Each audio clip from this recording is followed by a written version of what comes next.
जय जगन्नाथ भक्ति कथामृत को आपण मानक स्वागत। दर्शक बंधु मनीष बेले बेले बहु लोभरे पड़ी जाए, लाभ करे लाभरु पुणी तार लोभ बढ़ी जाए। कारण कौन ना लाभ ठारू लोभ 8 गुण अधिका। आपण 8 रु हिसाब करते आपर रसोई दीर्घई रु ए ऐ ओ अर्थात एमती यदि आम देखा 8 गुण अधिका। उदाहरण आमको सुंदर कथाटे मिलती जड़े शबर बा शिकारी से शिकार करने को जाइए जंगल जंगल रे शिकार करी आसिला बेले गोटे मृगटी को कांधरे पकईकी आसी मृगटी शिकार करी मृग कांधरे पड़ी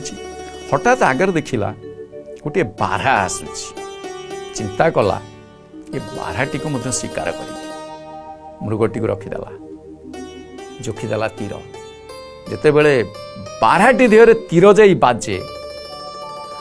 बारहा भीषण गर्जन करी आसिकी माड़ी बसिला से शिकारी उभयंकर चलिला घमाघट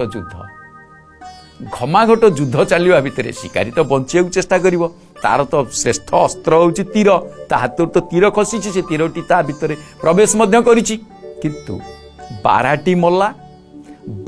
मल्ला संगे संगे सी शिकारी मध्य प्राण विसर्जन कला ताकू छाड़िलेनी ताकू मारिदेला। अन्य पक्षरे से जो दला चकटा भितर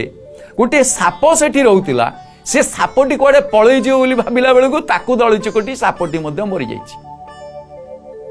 प्रथमरु मृगटीए मारिके आनिथिला से मृगटी पड़िछि एवं शिकारी मध्य पड़िछि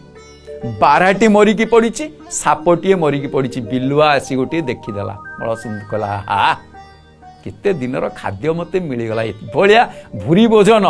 माने से भल कथाटी भाविला भगवान जेमिति अजाचित भाव माने जीव को दुख दियंती सेमिति अजाचित भाव खुशी भी दियंती।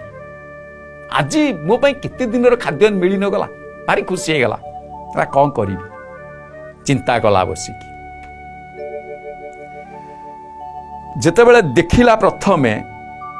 भाविला 1 मास नरजाति 2 मास मृग शुकरौ अहि जाति 1 दिन अद्य भक्ष धनुर्गुण। चिंता कला जे एमाने सब केते केते दिन खाइबा पाई जिबे मु आकु सब केते दिन लेके खाइबी 1 मास मेक नरजाति अर्थात ये जो मनीषटा को खाइबी जदि ताले मु मासे पर्यंत खाइबी 2 मास मृग शुकरौ अर्थ आउ गोटे मास मृग को खाइबी मासे शुकर बारहा को खाइबी मासे सापटी को जदि खाइबी ये आज गोटे दिन मोर चली जीव किंतु एमान को समस्त को तो निश्चित खाइबी किंतु जो धनुर गुण रे जो चमड़ाटा लागिछि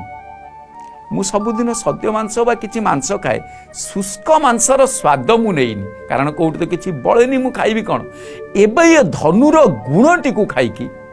मु शुष्क मांसटी को आग परीक्षा करी तापरे मान को सब धीरे धीरे मु खाई चली एतिकी भाबी निज दांतरे जेते बेले धनुर जो गुणटी थिला अर्थात चमड़ा द्वारा जो धनुटी बंधा जाए तर गुण कहा जाए से चमड़ाटी को से दांतरे रगड़ी देला जेते बेले रगड़ी दिए से छिंडी गला धनुटी छिंडी जीवा फल रे जो बाउंस रे तयारी हेतला ता बेकरे जेते बेले बाजी गला सेते बेले माने गोटे चित्कार करी छटपट से बिलुआटी से मरीगला। आपण मैंने चिंता करतु है कौन भूरी भोजन पाखरे थुआ है सीधा आसी क्या खाइब चिंता नहीं लोभरे पड़िला किंतु खाइला बेलू कौन ना अद्य भक्ष धनुर्गुण मुझे धनुगुणटी खाइबी अर्थ लोभरु मृत्युवरण कला किछि खाई पालानी। दर्शक बंधु आपण माने शुणुथिले सुंदर कथा हितोपदेशटीए जो कथा को शुणिले वास्तव में आम मान जीवन में ता प्रतिबाद हम कारण आमे बेले बेले बहुत गुड़े लोभरे आमे पड़ी जाए से लोभरे पड़िबा द्वारा आम निजर केते क्षति हुए ता आमे चिंता करि पारेनी। विभिन्न प्रकार कौन से गोटे प्रकार लोभ विभिन्न प्रकार मनुष्य मानकर विभिन्न प्रकार लोभ मध्य थाए एतरे मनुष्य मध्य विभिन्न प्रकार पळे आसिले तेणु जहाँ भी होना कहीं आमे एथिरु एही कथा शिखिबा जे लोभर बशवर्ती आमे हेबा नाही ଯେତିକି ଆମ ପାଖରେ ଅଛି ଆମେ ସେତିକିରେ ସନ୍ତୁଷ୍ଟ ହେବା। ଅଧିକ ଲୋଭ କରିବା ଅର୍ଥ ଅତି ଲୋଭରୁ ମୃତ୍ୟୁ ମଧ୍ୟ ସୁନିଶ୍ଚିତ, ଯାହା ଶୃଗାଳର ଅବସ୍ଥା।